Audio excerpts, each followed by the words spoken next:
įdomios.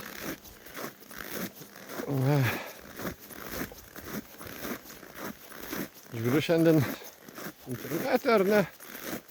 Ir ne tik šiandien, iš tikrųjų jau kuris laikas pastebiu, kaip žmonės, ne žmonės, bet kiti žmonės klaidina kitus. Sako, mums reikia paleisti mūsų vaikystės traumos, tai dar kažkas, tai tu turi medituoti, ramint protą, kelt savo energijas, ne? Kas per nesąmonė? Toks vaizdas susidaro, kad mes visi kažkokie invalidai, dar kažkokie nesveiki, supranti, nesąmonė. O, paukščiukas čiulba. Tai va, ką norėjau pasakyti, kad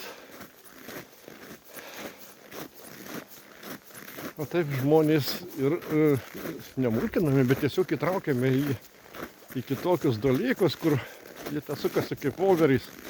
O tie, ar ne, mes visi nuostabūs, unikalūs ir tokie vieninteliai. Mums nereikia paleisti nieko, nei priklausomybių, nieko.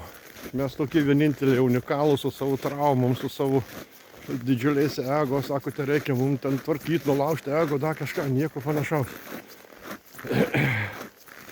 Visą tai reikia priimti. Priimti tokį, koks aš esu, kokie esame. Kada tu priimi to savo kupras, to savo naštą, to savo traumas, priklausomybės, vyksta kiti dalykai. Sako, energijas reikia kelti, ne. Nieko nereikia chebrytą kelti, nepergyvėkit. Ir be jūsų žinios čia bus viskas pakelta. Pastebėjau turbūt, kad vieni pastebi, kiti ne. Kas vyksta su mutulia gamta, ar ne, kokios energijos dabar vyrauja. Jų visokiausių yra, gerų, blogų, ir tik tai nuo mūsų pačių priklauso. Ar mes pasiduodam tom energijom, tų energijų įtakai. Pavyzdžiui, miškas, kažkas kosmosas. Toks, tiesa apie kosmosą, ar ne?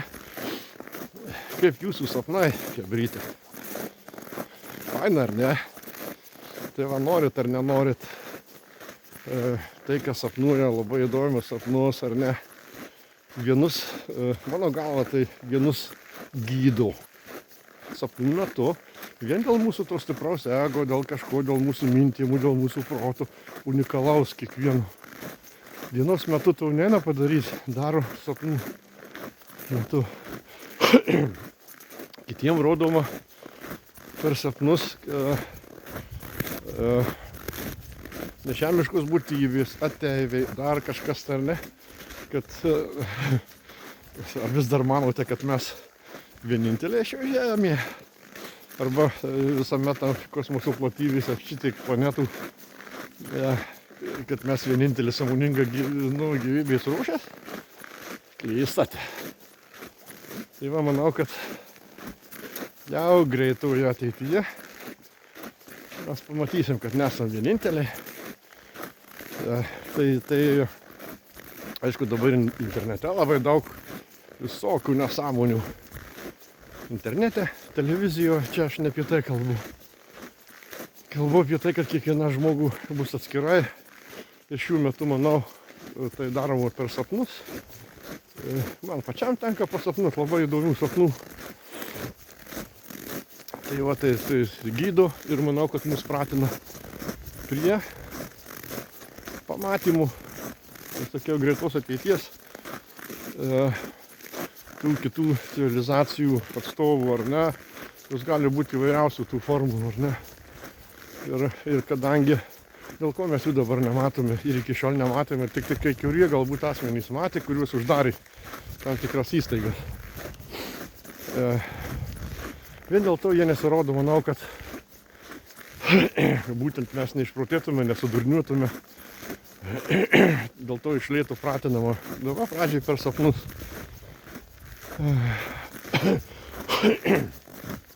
Tai va. Tai tokius mintys kyla. Šiaip sakau, internete labai žmonės. Toks vaizdas, kad kažkaip mes įsimušam į kitų žmonių kažkokius tai modelius. Kad toks žmogus turi va taip ir taip gyventi. Nieko panašaus. Būkime savimi. Ir darykime tai, ką norime daryti savo. Ir dėl kitų žmonių. Viskas. Nieko, jeigu aišku norisi, tai darykim. Ir aš tą patį darau. Man kas norisi, kas man patinka, tą aš darau.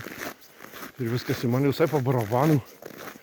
Kit sako, čia vieną kartą buvau paklausęs, sako, ar tu medituoji? Sakau, kartais, aš sakau, 20 metų varau tą. Sakai, ką jis tu pasiekė, tas 20 metų meditacijų. Jis tam sakau, kaip voveriai.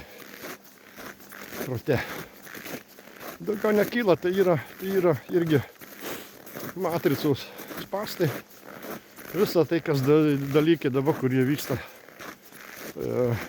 Facebook'e, dar kažkur tai internete.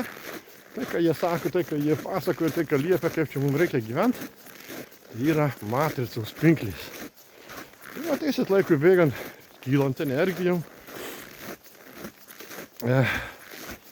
sąmoningumui, matysite daug neteisybės.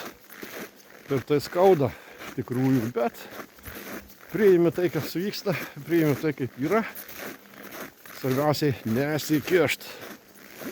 Nesikiši, supranti, priimi, padėkoji, viskas. Gyveni savo.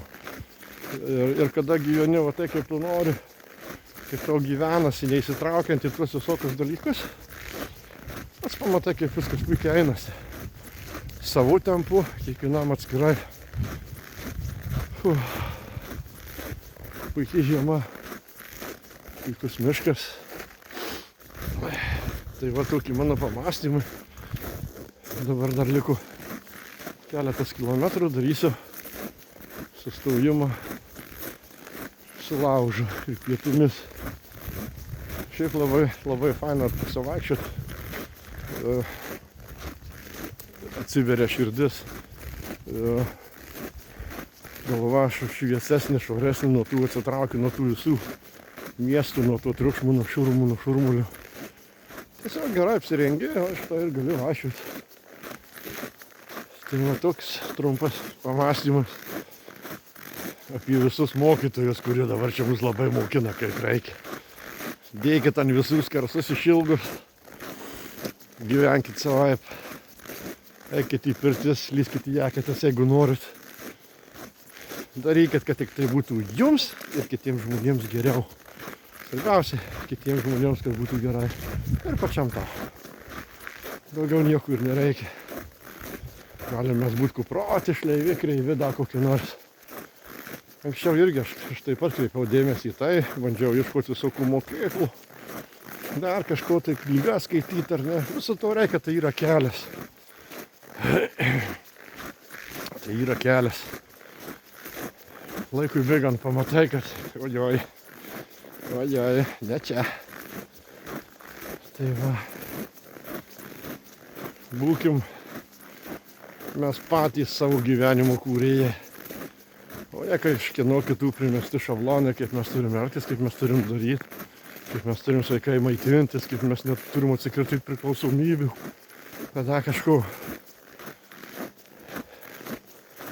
Reikia susidraugauti su pačiu savimi, tada viskas bus kitaip.